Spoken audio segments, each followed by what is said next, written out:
ত্রিপুরা বিজেপির নতুন সভাপতি হিসেবে ৪৪ বছর বয়সী অভিষেক দেবরায়ের হাতে সাংগঠনিক নেতৃত্বের দায়িত্ব তুলে দিয়েছে দল।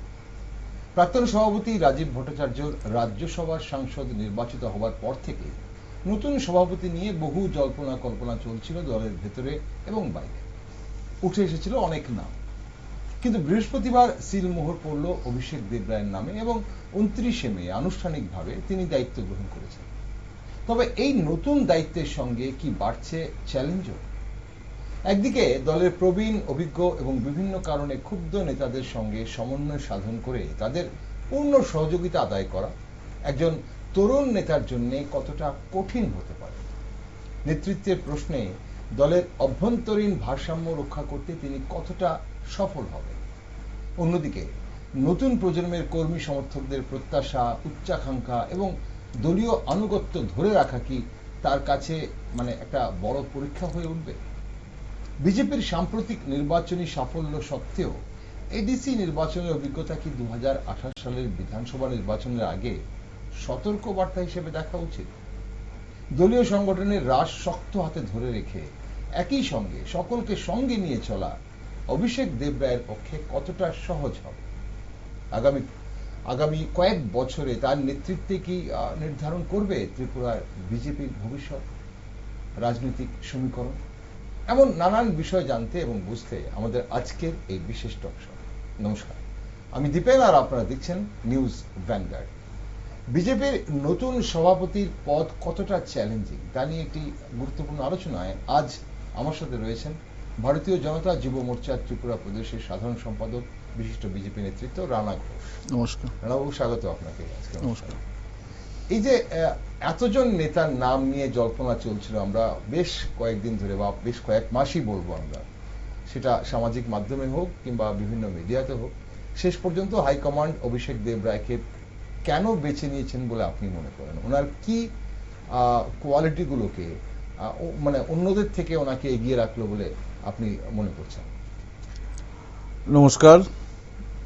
নিউজ ভ্যানগার্ডের পর্দায় যারা আমাকে আজ দেখতে পাচ্ছেন, শুনতে পাচ্ছেন, আমি প্রথমেই শ্রেণীভেদে সকলকে জানাই প্রণাম, শ্রদ্ধা এবং ভালোবাসা।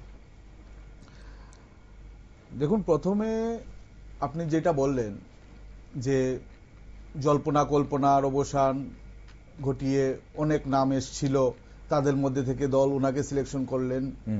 হ্যাঁ, সেটা দল ওনাকে সিলেকশন করেছে, কিন্তু এই যে কথাগুলো জল্পনা কল্পনা, সামাজিক মাধ্যমে নাম উঠে আসা, বিভিন্ন মিডিয়াতে অনেক নাম আমরা লক্ষ্য করেছি। বলুন তো, দলীয় স্তরে বা আমাদের সাংগঠনিকভাবে কোথাও কোনো দিন কোনো নাম নিয়ে জল্পনা হয়েছে, প্রকাশ হয়েছে, মিডিয়াতে বলেছে, কাউকে জানিয়েছে, আলোচনা হয়েছে, পর্যালোচনা হয়েছে, প্রেস করেছে? না, এরকম কোনো কিছুই হয়নি।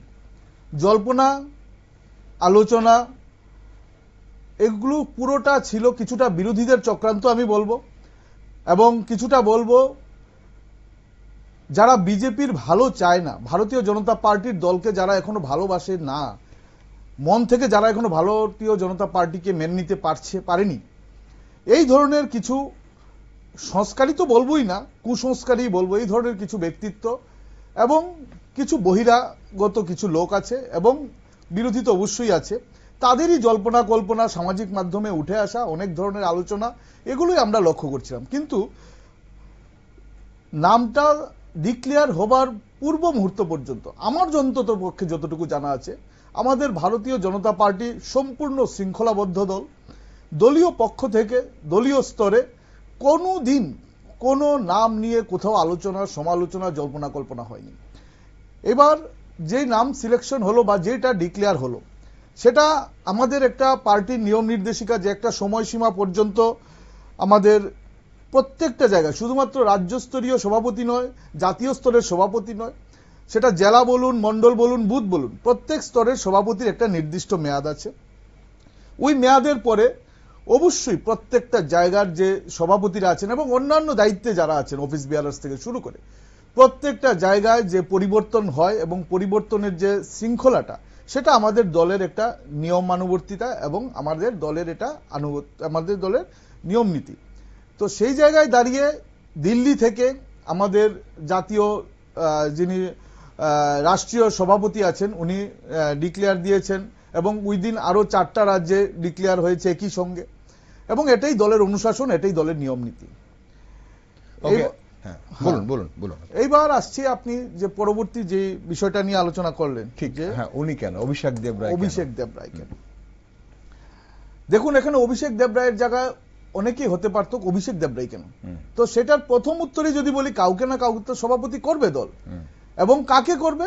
অবশ্যই যিনি সংগঠন নিয়ে বিগত দিনে বিভিন্ন জায়গায় ভালো স্তরে দায়িত্ব পালন করে এসছেন এবং সুনামের সঙ্গে দায়িত্ব পালন করে এসছেন, যার রাজনৈতিক দক্ষতা আছে, এবং হয়তোবা অবশ্যই ভবিষ্যৎ পরিকল্পনা যার মধ্যে পার্টি দল দেখতে পারবে তাকেই করবে, বা তাদের মধ্যে থেকে কাউকে না কাউকে সিলেকশন করবে।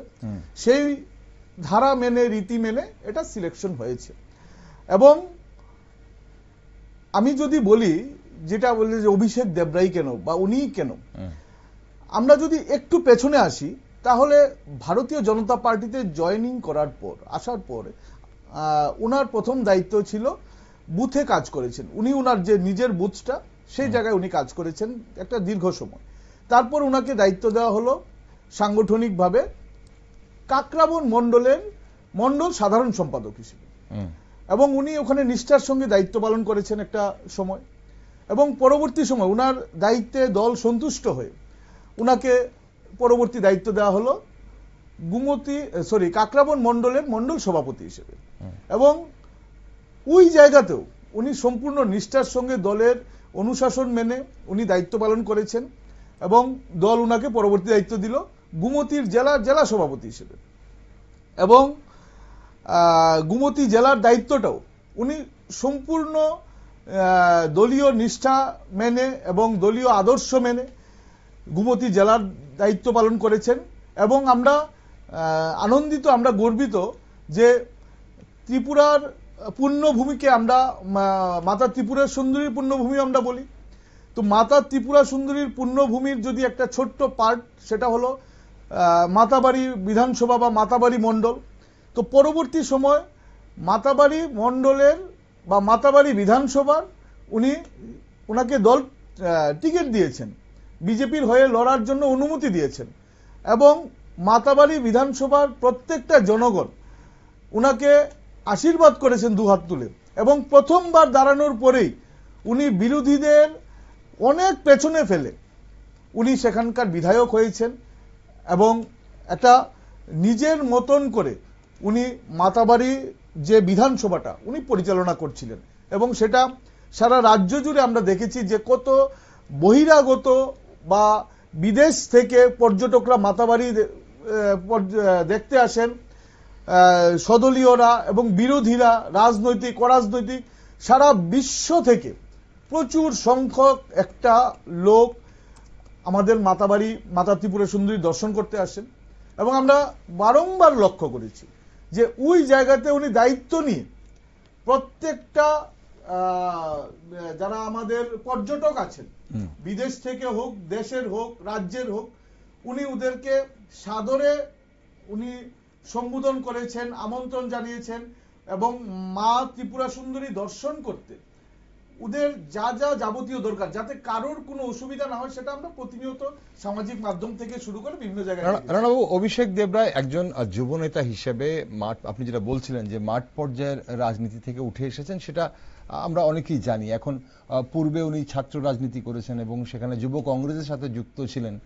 2017-তে উনি বিজেপিতে আসেন, ফলে তার সাংগঠনিক দক্ষতা রয়েছে এবং সেটা নিয়ে কোনো সন্দেহ নেই। এখন প্রশ্ন হচ্ছে যে প্রদেশ সভাপতির পদ উনি কতটা দক্ষতার সাথে সামলাতে পারবেন, সেটা নিয়ে এখন মানে একটা প্রশ্ন যাচ্ছে অনেকের মনে।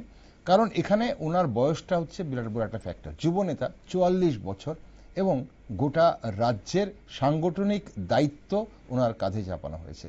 যার দায়িত্বে আগে যারা ছিলেন তারা নিশ্চয়ই কিছুটা অভিজ্ঞতা প্রাপ্ত যারা ছিলেন, ওনার সিনিয়ররা যারা ছিলেন, এখন মানে ওনার পূর্বসূরীরা যারা ছিলেন, এখন সেটা উনি কতটা দক্ষতার সাথে সামলাতে পারবেন বলে একজন যুবনেতা হিসেবে বা যুব মোর্চার সাধারণ সম্পাদক হিসেবে আপনার মনে হয় ব্যাপারটা?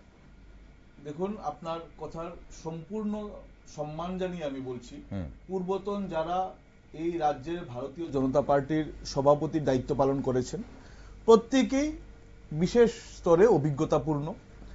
তো সেই হিসেবে আমরা যদি বর্তমান প্রজন্ম নিয়ে কথা বলি, আমরা যদি বর্তমানের অবস্থান নিয়ে আমরা একটু আলোচনা করি, আমরা দেখতে পারবো ভেরি রিসেন্ট আমাদের জাতীয় স্তরের আমাদের রাষ্ট্রীয় সভাপতি যিনি হয়েছেন শ্রদ্ধেয় নীতিন নবীনজি, ওনার বয়স 46 বছর। যদি রাষ্ট্রীয় সভাপতি হিসেবে আমরা ওনার বয়সটা দেখি, যে বিগত দিনে যারা রাষ্ট্রীয় সভাপতির দায়িত্ব পালন করেছেন এরকম একজনও নেই যারা ওনার বয়সের আশেপাশে ছিলেন। তো ওনার বয়স মাত্র 46 বছর, এবং 46 বছর বয়সে উনি রাষ্ট্রীয় সভাপতি হয়েছেন, এবং এই যে টেনিয়র্সটা, এই যে পিরিয়ডটা উনি কাটিয়ে চলছেন উনার রাষ্ট্রীয় সভাপতি হবার পরবর্তী সময় থেকে, বলতে গর্ব হয় যে এত সুন্দরভাবে দলীয় নিয়ম নীতি আদর্শ মেনে, এবং ভেরি রিসেন্ট 5-5টা রাজ্যে বিধানসভা নির্বাচন হলো, এবং প্রত্যেকটা জায়গায় উনার নেতৃত্বে ভারতীয় জনতা পার্টির জয় জয়কার হয়েছে। যেই রাজ্যতে আমরা জিততে পারিনি সেই রাজ্যতেও বিগত দিনের যে আমাদের ভোটের পার্সেন্টেজ ছিল সেটা থেকে আমরা অনেকাংশে ভোট বৃদ্ধি পেয়েছি, আমাদের অনেকাংশে। এবং আপনারা প্রত্যেকেই জানেন পশ্চিমবাংলা, আসাম, পদ্দুচেরি, তিনটা রাজ্যে, পশ্চিমবাংলা তো 208টা সিট ভারতীয় জনতা পার্টি উনার নেতৃত্বে আমরা জয়ী হয়েছি। এই যে আমরা বলি কম বয়সের ভার নেই, এটা কোনো, বয়সটা আজকে দিনে একটা সংখ্যা মাত্র। ওকে, এবং আমি একটু বলি, আমি তো রাজ্যের কথা বলিনি, এবং সেই জায়গায় যদি আমরা দেখি যে আমাদের রাজ্য সভাপতি অভিষেক দেবরায় মাত্র 44 বছর বয়সে জাতীয় নেতৃত্ব ওনাকে সিলেকশন করেছেন, এবং উনি আমাদের রাজ্য সভাপতি হিসেবে আমাদের সভাপতির আসনে বসেছেন উনি। তো আমরা যতটুকু জানি যে উনি বি ফার্মাতে ডিগ্রি অর্জনধারী, এবং 44 বছর বয়সটা আজকের দিনে আমি মনে করি না যে এটা কম বয়স বা বিশেষ বয়স নয়, সেটা আমি অন্তত মনে করি না। আরেকটা বিষয় হলো যেটা আপনি নিজের মুখেই কিছুক্ষণ আগে বললেন, যে দীর্ঘদিনের ওনার রাজনৈতিক অভিজ্ঞতা, তো এগুলো তো ওনার আছেই। এবার এছাড়া কি আছে নতুন, আমরা ওনার মধ্যে কি পাচ্ছি বা কি পাবার আশা করছি? যেহেতু উনি শিক্ষিত, ওনার মধ্যে নূতনত্ব, নিউ আইডিয়া, এবং আজকের দিনে যেটা আমরা টেকনোলজির উপর ভিত্তি করে পুরো বিশ্ব সংসার এখন চলছে, এই টেকনোলজিটা কাদের কাছে বিশেষ প্রাধান্য বা কারা বিশেষভাবে এটা বুঝতে পারে, কাদের কাছে এটা বেশি পরিমাণে অংশীদারি, সেটা হলো যুবক সম্প্রদায়, ইয়থ। তো সেই জায়গায় যদি বলি, একে তো উনি দীর্ঘদিনের রাজনৈতিক অভিজ্ঞতা আপনারাই বলছেন, তারপর উনি ইয়থ, নূতনত্ব, আধুনিকতা, নূতন ভারত, নূতন ত্রিপুরা গড়ার যে একটা স্বপ্ন থাকে নূতন যুব সমাজের মধ্যে, সেই স্বপ্নটা ওনার মধ্যে অবশ্যই আছে।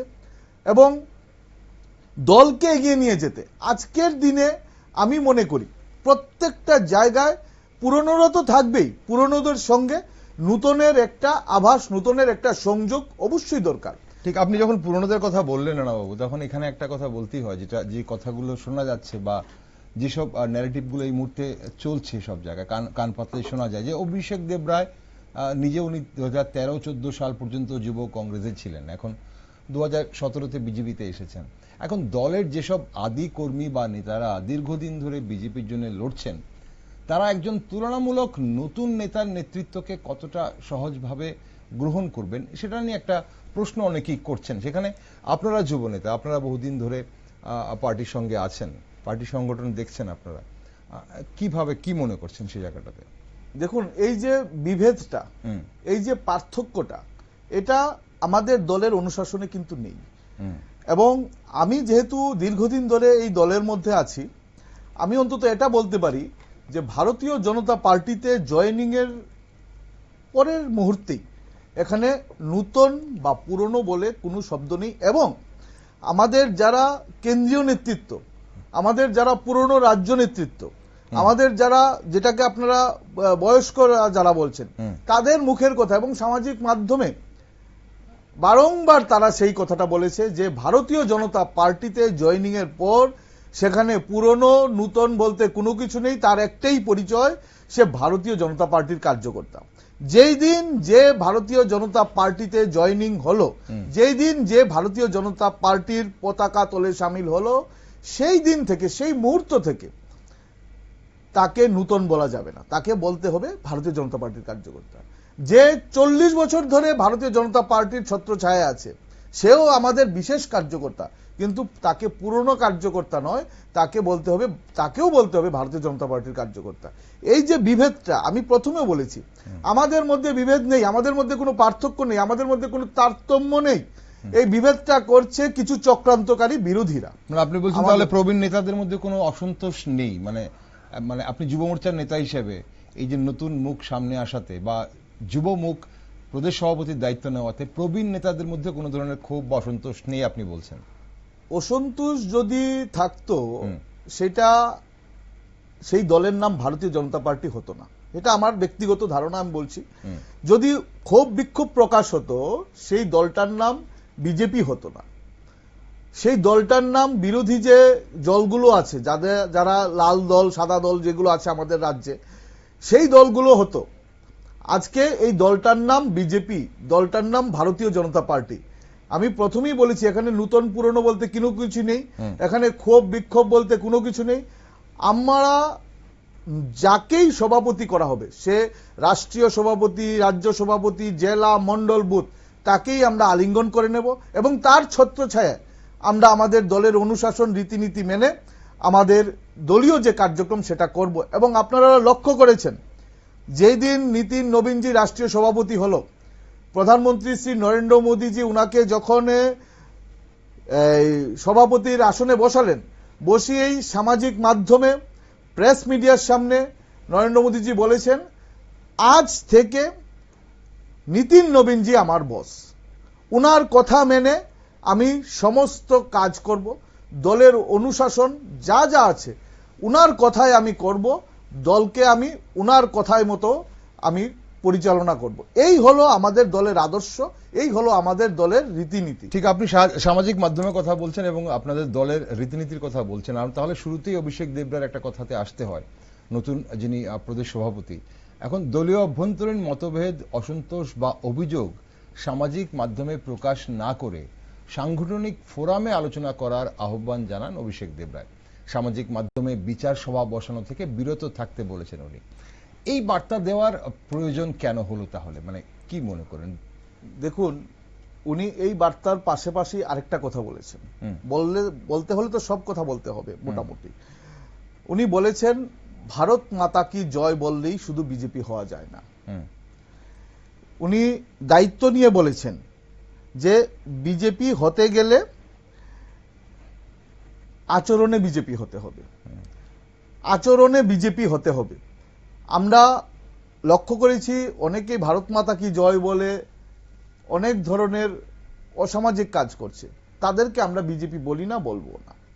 এবং কিছু কিছু ক্ষেত্রে আমরা সেটাও লক্ষ্য করেছি যে বিজেপির নামধারী কিছু বিরোধী দল থেকে আগত বিরোধীদের চক্রান্তকারী, দলে চক্রান্তকারী, সুযোগ সন্ধানী কিছু লোক, যারা বিজেপি বলা তো দূরের কথা, তারা বিজেপি কোনোদিন হতে পারবে না, এই ধরনের লোকরা ভারত মাতা কি জয় বলে অনেক ধরনের কুকর্ম চালাচ্ছে। এবং উনি সেইটাই স্পষ্ট বার্তা দিয়েছেন যে ভারত মাতা কি জয় না বলে আচরণে বিজেপি হও।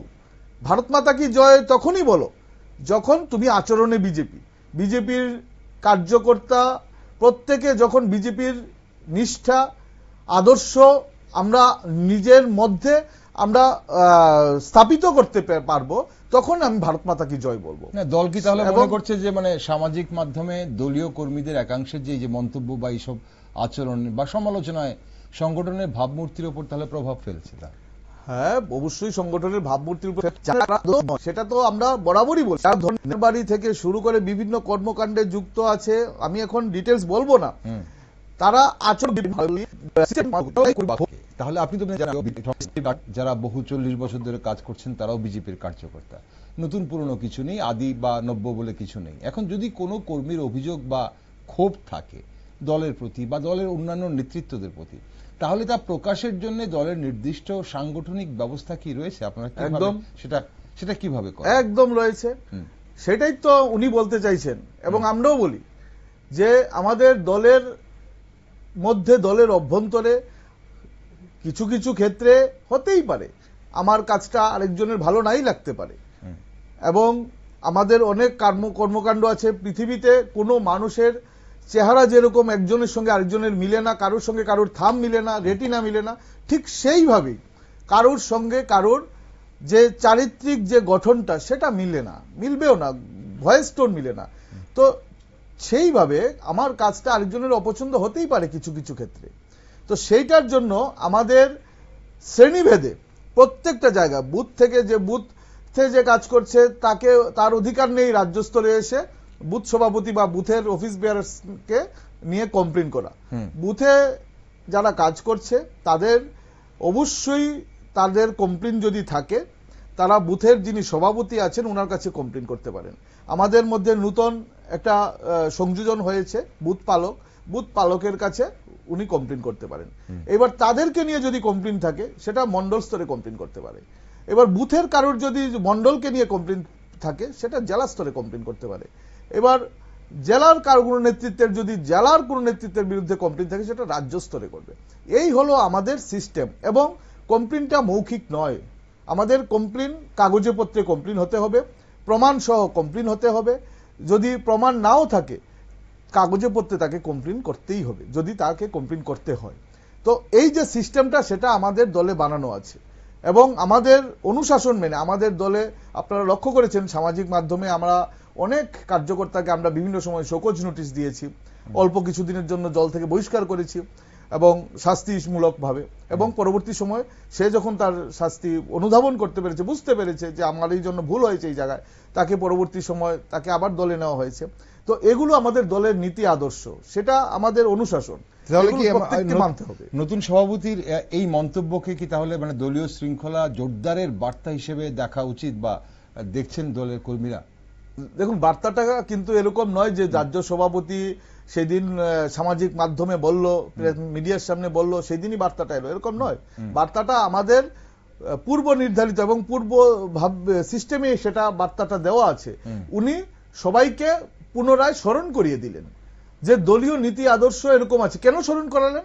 কারণ আমাদের দলটা এত বড় পরিবার, আমরা বৃহৎ পরিবার, প্রতিদিন প্রতিনিয়ত ভারতীয় জনতা পার্টিতে হাজার লাখো লোক জয়েনিং হচ্ছে প্রতিদিন, এবং পশ্চিমবাংলায় আপনারা দেখছেন বড় বড় বিধায়ক, এমপি, এমএলএ, মানে বিরোধীদের, তারা জয়েনিং এর জন্য লাইন ধরে আছে। কিন্তু আমাদের দলের অনুশাসন মেনে নেতৃত্বরা বলছে এখন আমরা আগামী 3 মাস কোনো জয়েনিং করব না, পরবর্তী সময় আমরা চিন্তা করব যে কবে নাগাদ জয়েনিং করাতে পারবো বা করব।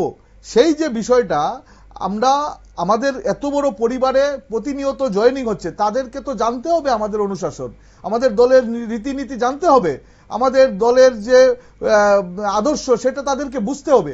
সেইটা বোঝানোর জন্য নতুন যারা আসছে তাদেরকে যে বুঝাতে যে কি কি ভাবে আমাদের দল পরিচালিত হচ্ছে, দলের অনুশাসন কি, দলের আদর্শ কি, সেইটা বোঝানোর জন্য আমাদের সময়ে তাদেরকে নিয়ে বৈঠক। এই যে আপনারা রিসেন্ট লক্ষ্য করেছেন আমাদের প্রশিক্ষণ শিবির চলছে পুরো দেশ জুড়ে, এবং দেশের যখন চলছিল তখন যেহেতু রাজ্যে অনেক নেতৃত্বরা বহিরাজ্যে দায়িত্ব ছিল নির্বাচনের, আমরা সেই সময় আমাদের প্রশিক্ষণ শিবিরটা করতে পারিনি।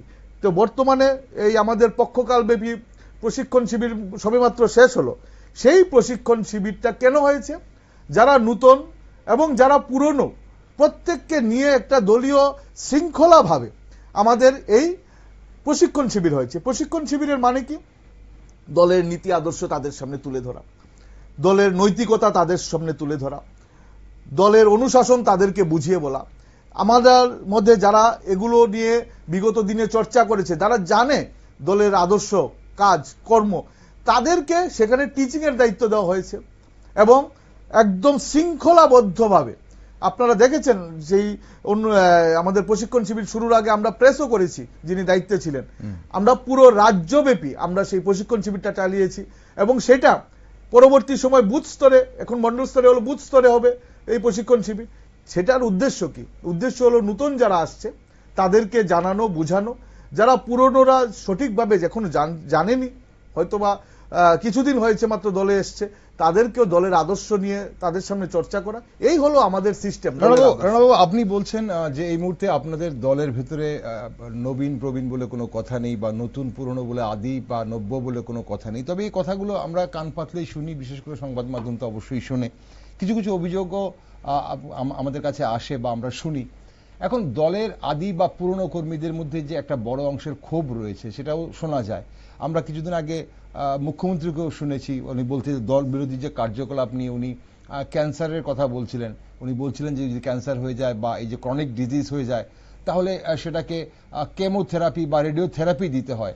তো এখন এই যে তাদের অভিযোগ, তাদের মানে কোন ঠাসা করে রাখা হচ্ছে, মানে যারা আদি বিজেপি বা পুরনো বিজেপি যারা বলছেন, এখন নতুন সভাপতি এই যে আদি বনাম নব্য দ্বন্দ্ব মিটিয়ে তৃণমূল স্তরের সাংগঠনিক কাঠামোকে কতটা চাঙ্গা করতে পারবে বলে আপনার মনে হয়, বা এবং সেটা কতটা চ্যালেঞ্জিং হবে?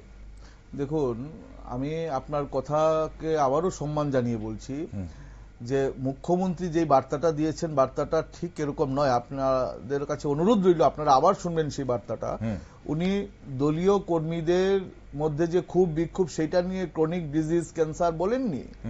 উনি বলেছেন দলের নাম নিয়ে, দলের নাম ভরে যারা এখানে ওষুধ উপায় অবলম্বন করে রোজগার করছে, যারা দলের নাম নিয়ে বিভিন্ন খারাপ কাজে নিযুক্ত, তাদেরকে বার্তা দিয়েছে যে এটা একটা ক্রনিক ডিজিজ। এই যে ওষুধ উপায় অবলম্বন করে রোজগার করা, দলীয় রীতিনীতি না মানা, না মেনে রোজগারের যে রোজগার সবার চাই, পরিবার চালাতে গেলে, নিজে চলতে গেলে রোজগার দরকার আছে, কিন্তু রোজগারটা কিভাবে করবে?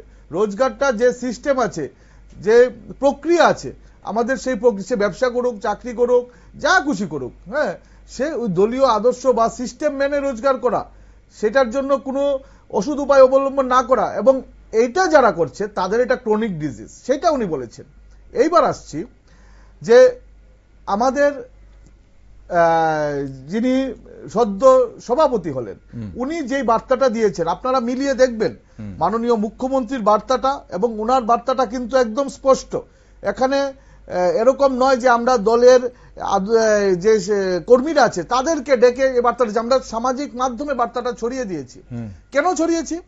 যে এই যে নতুন যারা আমাদের ভারতীয় জনতা পার্টিতে জয়েন হচ্ছে, এবং আপনারা রিসেন্ট দেখেছেন সদ্য সমাপ্ত নির্বাচনের পরে 3টা রাজ্যে ভারতীয় জনতা পার্টি আসার পরে বিভিন্ন দল থেকে আমাদের রাজ্যেও জয়েনিং হচ্ছে, তাদের উদ্দেশ্যে এই বার্তাটা। আপনারা এরকম ভাববেন না যে ভারতীয় জনতা পার্টিতে আসলেই মোটা অঙ্কের টাকা রোজগার করতে পারবে, ওষুধ উপায় অবলম্বন করে রোজগার করতে পারবে, এরকম একদম নয়। এই ভাবনা থেকে মানুষকে বা কর্মীদেরকে বের হবার জন্য এই বার্তাটা দিয়েছেন। এই যে বিষয়টা, এই বিষয়টাতে আমাদের দলীয় কর্মী যারা আছে, যারা দীর্ঘদিন ধরে কাজ করছে, তারা এটা জানে। প্রতিটা বার্তা আমাদের শুধুমাত্র নতুন কর্মী বা যারা নতুনভাবে এই দলে আসছে তাদের জন্য, এবং যারা এই দলের শৃঙ্খলা মানছে না, যারা বিরোধী জায়গায় বিরোধীদের চক্রান্তে সঙ্গে সামিল হয়ে আমাদের দলকে বদনাম করতে চাইছে, বার্তাটা তাদের জন্য। রানাবাবু, এই যে বিগত নির্বাচনগুলোতে আমরা দলের টিকিট বন্টন নিয়েও কিন্তু যুব কর্মীদের মধ্যে কিছুটা ক্ষোভ লক্ষ্য করেছি। এখন 2028-এর বিধানসভা নির্বাচনে যুবকদের কি আরো বেশি প্রতিনিধিত্ব দেওয়া হবে বলে আশা করেন? মানে নতুন সভাপতি যেহেতু মাত্র 44 বছর বয়স, একজন যুব নেতৃত্ব, তো সেখানে যুব মোর্চার প্রত্যাশা কি? সত্যি কথা বলতে কি, আপনি যেটা বললেন টিকিট বন্টন নিয়ে ঝামেলা বা যেই বিষয়টা আপনি এখন উল্লেখ করলেন, আমি সত্যি এরকম কোনো কিছু লক্ষ্য করিনি, অন্তত আমাদের দলে, আমাদের রাজ্যে। আমি তো ছিলাম একদম শুরু থেকে শেষ পর্যন্ত, এবং যুবকদের মধ্যে অন্তত টিকিট বন্টন নিয়ে এই ধরনের পরিস্থিতি আমি অন্তত লক্ষ্য করিনি বা কোথাও দেখিনি। এইবার আসছি যে 28-এর নিয়ে আপনি যেটা বললেন, উনি প্রত্যাশা, যুব মোর্চার হ্যাঁ, যুব মোর্চার প্রত্যাশা, প্রত্যাশা থাকবেই, যুবকদের থাকবে, বৃদ্ধদের থাকবে, মধ্যবয়স্ক যারা আছে তাদের থাকবে, মাদের থাকবে, বোনদের থাকবে। এবং আপনারা দেখেছেন যে ভারতীয় জনতা পার্টি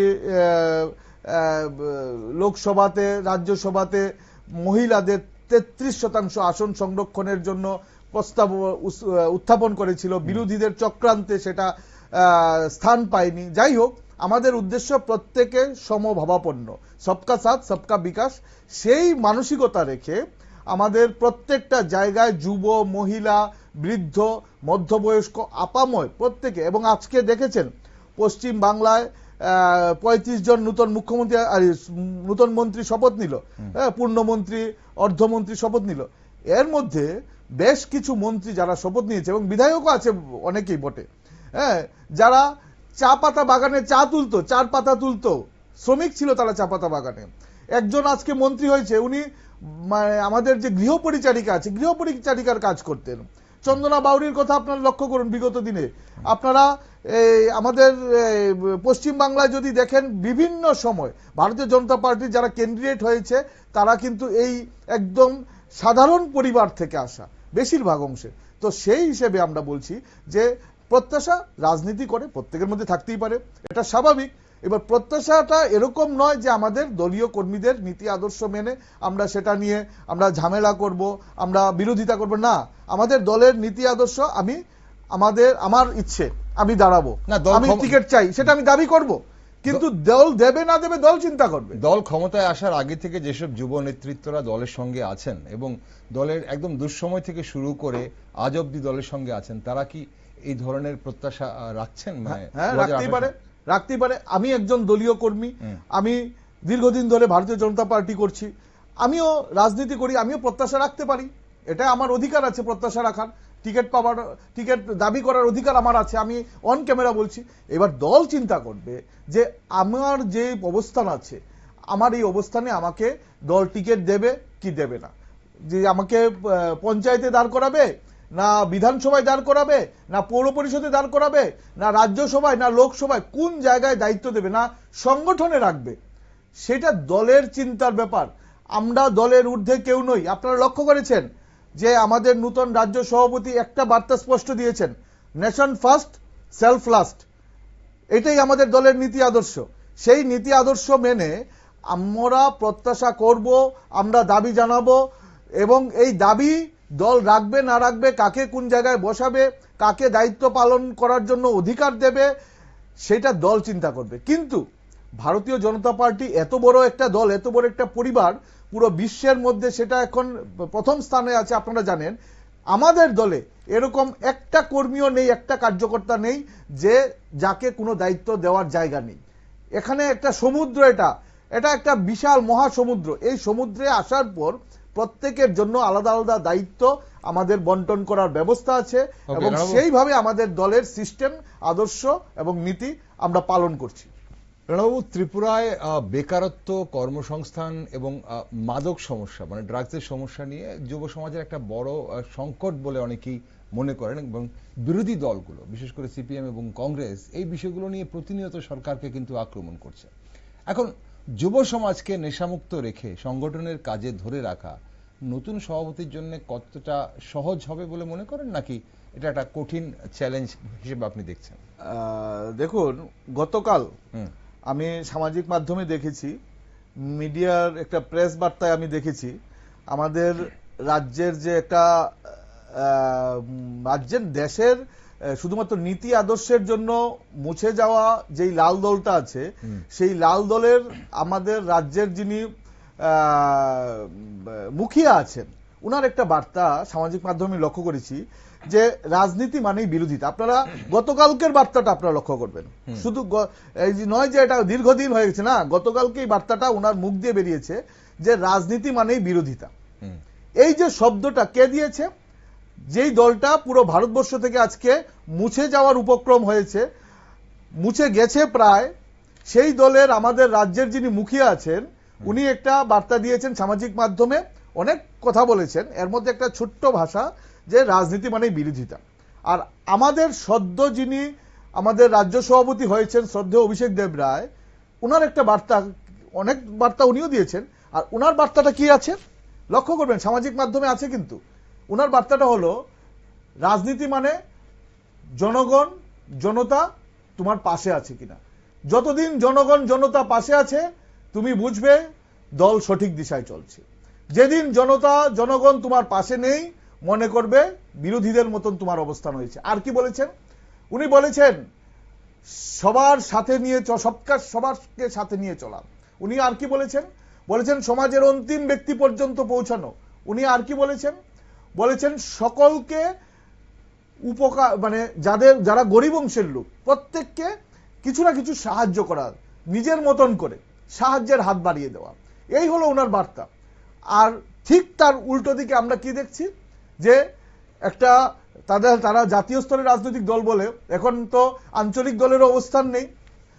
উনি বলছেন যে রাজনীতি মানে বিরোধিতা। যাই হোক, আমি এটা নিয়ে আর বিশেষ চর্চা করব না। এইবার আসছি যেটা আপনি বললেন, যে বিরোধীদের একটা মত প্রকাশ করছে তারা বেকারত্ব নিয়ে, যুবকদের কর্মসংস্থান নিয়ে, অনেক কিছু নিয়ে। দেখুন, আমরা চাই যে বিরোধী প্রত্যেকটা জায়গায় থাকা দরকার। সংগঠন, সরকার ঠিকভাবে চলছে কিনা, সঠিক দিশায় চলছে কিনা, এবং সঠিকভাবে চলার জন্য বিরোধী থাকাটা গণতান্ত্রিক রাষ্ট্রে খুব দরকার। তো বিরোধী যেহেতু থাকবে, বিরোধী অবশ্যই আলোচনা করবে, বিরোধিতা করবে। তাদের নাম বিরোধী কেন? বিরোধী এই কারণে যে তারা বিরোধিতা করবে, কিন্তু বিরোধিতাটা কি করে করবে? গঠনমূলক বিরোধিতা করবে, যেটা আমরা করি বা আমরা বিগত দিনে করেছি, বা যেই জায়গায় আমরা এখনো বিরোধী আছি, আমরা যেভাবে বিরোধিতা করি, ভারতীয় জনতা পার্টির কার্যকর্তারা যেভাবে বিরোধিতা করে, গঠনমূলক বিরোধিতা, সেইভাবে বিরোধিতা করা। না, রণবাবু, মূল প্রশ্নটা এখানেই দাঁড়াচ্ছে যে এই যে যুব সমাজকে নেশামুক্ত রেখে সংগঠনের কাজে ধরে রাখাটা, মানে এটাই মানে সভাপতির জন্য কি খুব সহজ হবে বলে মনে করেন, নাকি মানে এটা একটা কঠিন দেখুন, কাজ? নেশা মুক্ত করাটা সভাপতির কাজ নয়, রাজ্য থেকে পুরো মাত্রা। হ্যাঁ, সভাপতির এটা দায়িত্ব বটে। রাজ্যের একজন সুনাগরিক হিসেবে সভাপতির এটা নৈতিক দায়িত্ব, রাজ্যকে নেশামুক্ত করার জন্য সরকারের পাশে দাঁড়ানো, প্রশাসনের পাশে দাঁড়ানো। কিন্তু নেশা মুক্ত করার দায়িত্ব রাজ্যকে, উনার কিন্তু এখতিয়ারে নেই। উনি আমার মতন, আপনার মতন একজন সাধারণ লোক, আম জনতা, সেই হিসেবে উনি উনার দায়িত্ব অবশ্যই পালন করবেন, সেটা আমার দৃঢ় বিশ্বাস। আমরা সকলে ভারতীয় জনতা পার্টির কার্যকর্তা উনার পাশে আছি, থাকবো। এইবার এই যে নেশা মুক্ত করার জন্য, এবার তো আবার পুরনো কথায় চলে আসতে হয়, যে সরকার প্রতিনিয়ত চেষ্টা করছে এই রাজ্য থেকে নেশা মুক্ত করার জন্য, প্রশাসনকে কড়া বার্তা দিয়েছে, প্রশাসন সেই দিশায় কাজ করছে।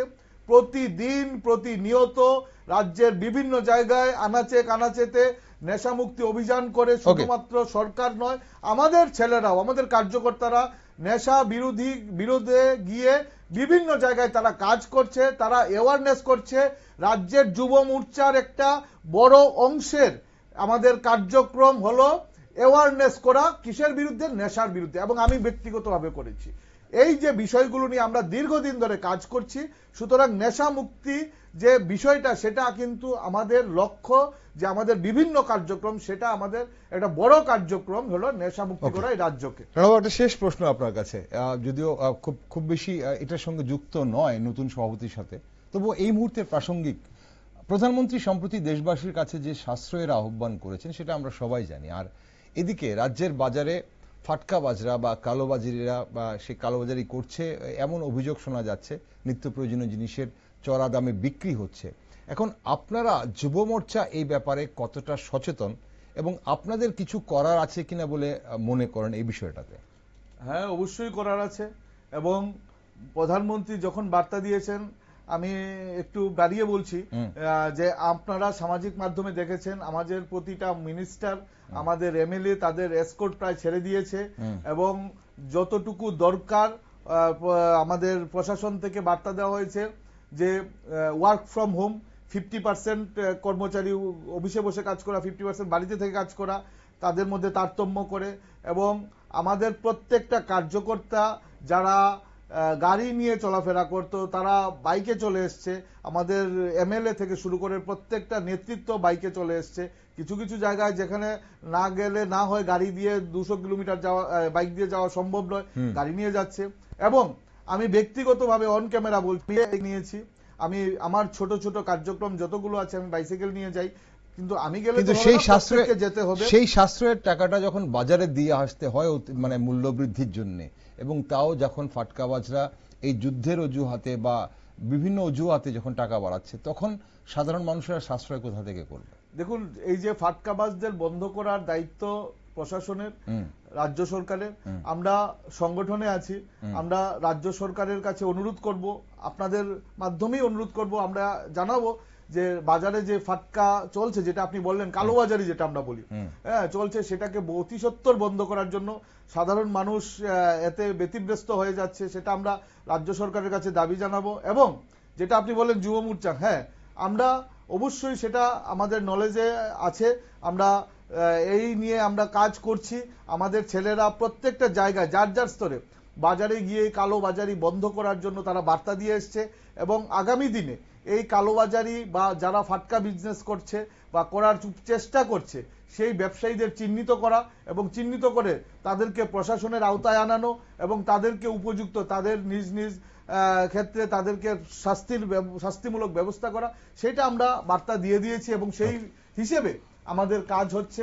তো আমরা রাজ্য সরকারের কাছে এটাই দাবি আমাদের, যে এই যে ব্যবস্থাটা, সেটা আমরা ধন্যবাদ জানাই যে রাজ্য সরকার এই পরিস্থিতি, যুদ্ধকালীন পরিস্থিতি, যদিও আমাদের দেশে নয় বহির দেশে, এই যে একটা বার্তা দিয়েছেন, এই যে একটা মেসেজ রাজ্য সরকার এবং কেন্দ্রীয় সরকারে, আমি আপনাদের মাধ্যমে আমি ধন্যবাদ জানাই যে এই তো সুন্দর একটা মেসেজ দেওয়ার জন্য। এবং প্রত্যেকটা জনগণ, আমি আরো ধন্যবাদ জানাই সরকারের পাশাপাশি রাজ্যের আপাময় জনগণকে, যারা এই বার্তায় সাড়া দিয়ে তারা কিন্তু এই যে যারা সাধারণ মানুষও যাদের গাড়ি ছিল তারা অনেকেই বাইকে করে চলছে, যারা বাইকে যাওয়ার দরকার তারা অনেকেই আমি দেখছি বাইসাইকেলে বা পায়ে হেঁটে চলছে।